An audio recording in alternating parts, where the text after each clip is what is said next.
Hey everybody, Ethan here, and you're on my side of the room. Got a little story for you guys. Back in the day, I did sound for Maureen Valley Community College in Palos Heights, Illinois, and I liked it. But because there was only so much sound to do, what I often did was had to be a stagehand because if they didn't need a sound guy, then they didn't need me. They needed me so I could make my minimum wage. so, so the tech director would say, like, well, I know that you signed up to be sound, but would you be willing to do stagehand stuff, and get the more money and get some hours in versus not coming in? And sure. And what being a stagehand mostly consisted of was, truck would back in, band would load in. Like, here's an example, like, not to name check, but just to give an idea, like Survivor would come along and they would have all their stuff and we would load it onto the stage and set it all up, and then Survivor would play and then we would tear it all down and we'd go back in the truck. So that was cool. Not a whole lot of like putting things together and like building sets, because if they were doing like a play of some sort or a musical or whatever, the theater students would do that. Then there'd be infamous tech week and all that. And I remember the tech director's shop area was like always loaded with these sets they were building and stuff, but I had nothing to do with that.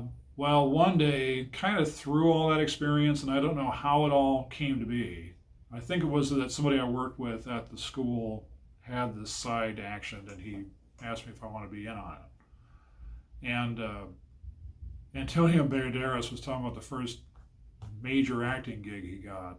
He said he didn't speak really any English, but they called him in for an audition and whatever and asked if he would be interested in the part, and they told him what they wanted, and he used the only English that he knew, and he said, "I can do that." And he got the part. And the rest, as they say, was history.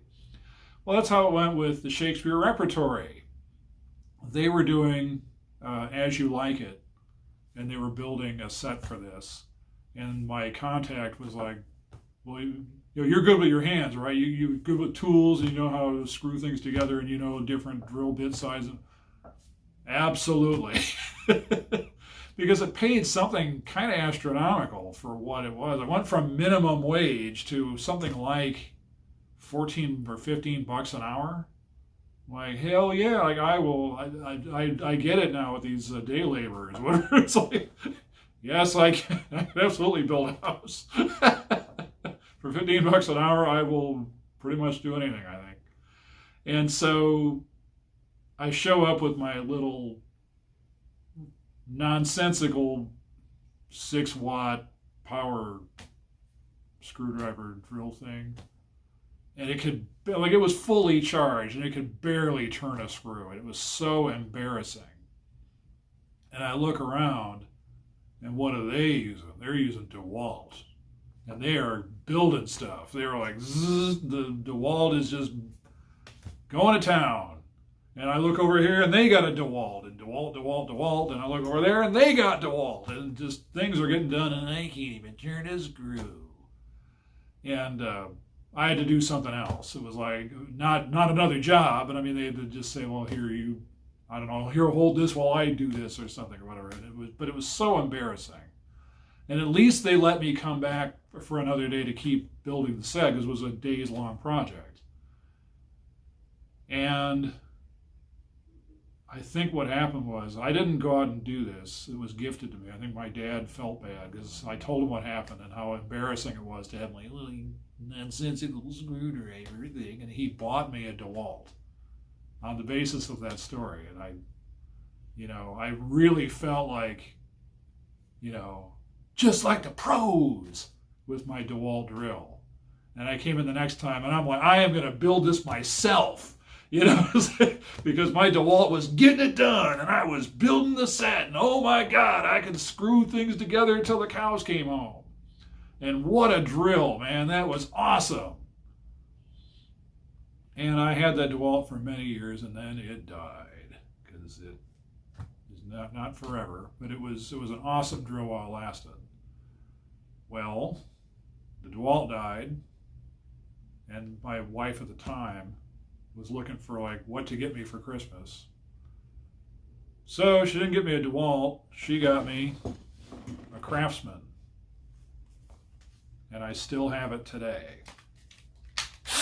And it still works.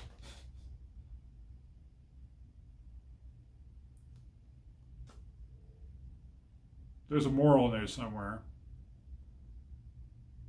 I don't know if it's get good gifts from people. But you want to talk about getting it done? You won't believe the sheer amount of work I've done with this Craftsman. This handle tells you all you need to know about how much this has been getting it done.